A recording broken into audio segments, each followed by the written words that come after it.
Much better. Okay. So does anyone else notice that A-Nark's argumentative style is just tap the sign that says, read this text that I'm not qualified to evaluate? I'm glad you mentioned this because this is what I was planning on starting to talk. This is what's going to be our opening topic. So, we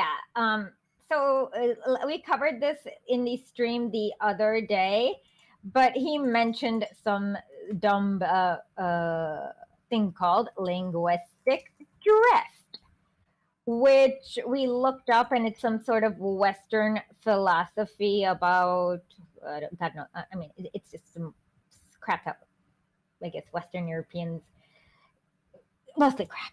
Okay, I'm just going to say it's crap. Okay. So let me just play the small clip to you about the alleged linguistic drift. Turn, sorry, not linguistic drift, linguistic turn. Same thing. His rhetoric. That later authoritarians might then transform that rhetoric into justification for their power is not shocking. This is, in fact, what has come to be called the linguistic turn in Russia.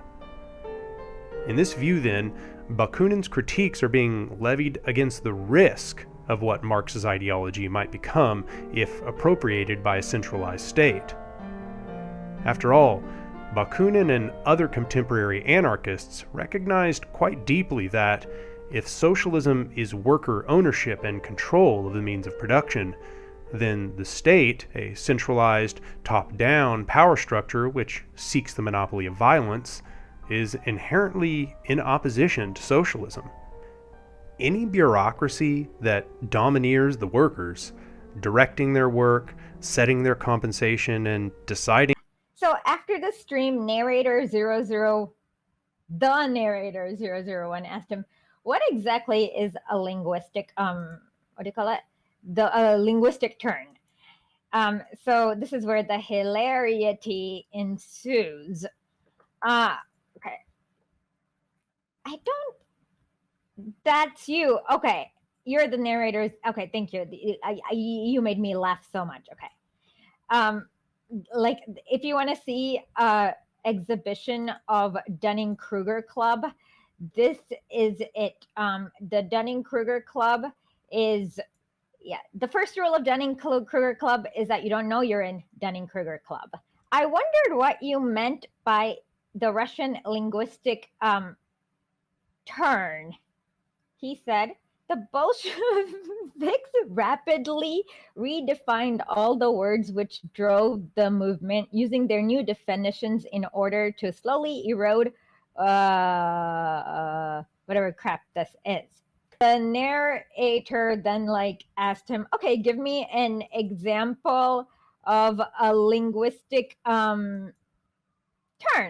So then the narrator said, I need an example here. So, and he said the term workers' control, for example, which workers meant as a continuation or whatever.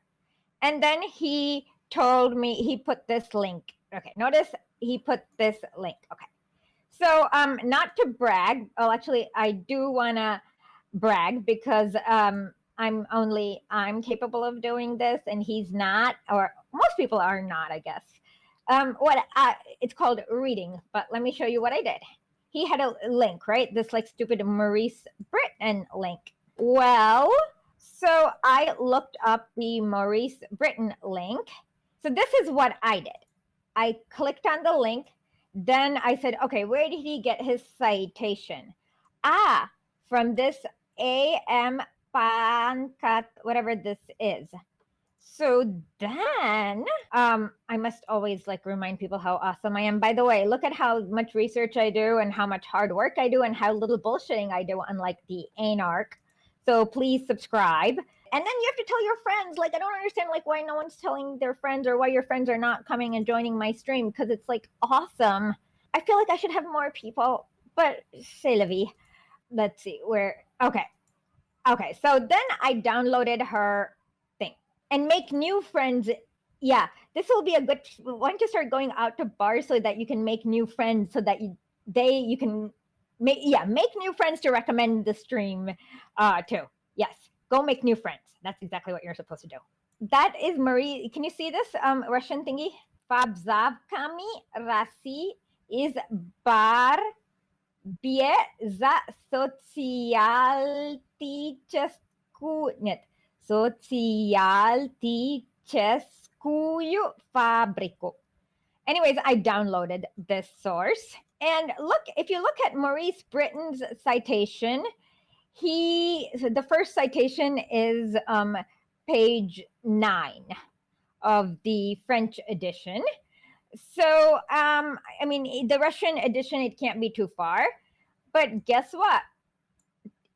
This entire chapter that Maurice Britton cites, it says, возникновение и развитие борьбы за фабричную конституцию.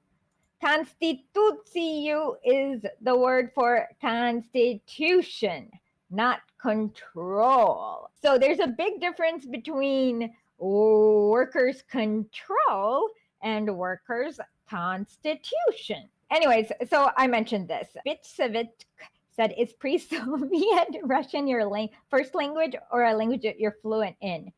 Because he, I guess, did not expect some of us to know Russian words for worker control. And again, this is really funny because she's like, this is, what did they warp and demonize by taking out of control?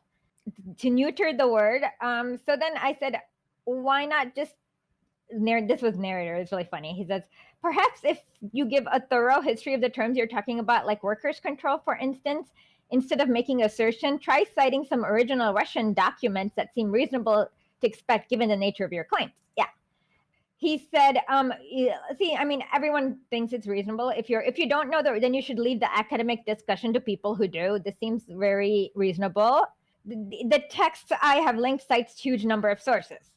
The funny thing is that the only reason I asked about the workers' control is because I checked the first citation that Maurice Britton cited, and then I checked the Russian translation because you don't have any arguments. Well, we do. We said that the source that you gave us, that we verified in Russian, that I proved to you by showing you that document I downloaded, that was the first citation, and the dude claimed was not in that chapter. I don't know what else to say. It just was not in that chapter. So he said, you only have this standard in this occasion because you want to make all critique impossible. Это неправда. Я изучаю русский язык, потому что мне нравится говорить говорить о истории русского.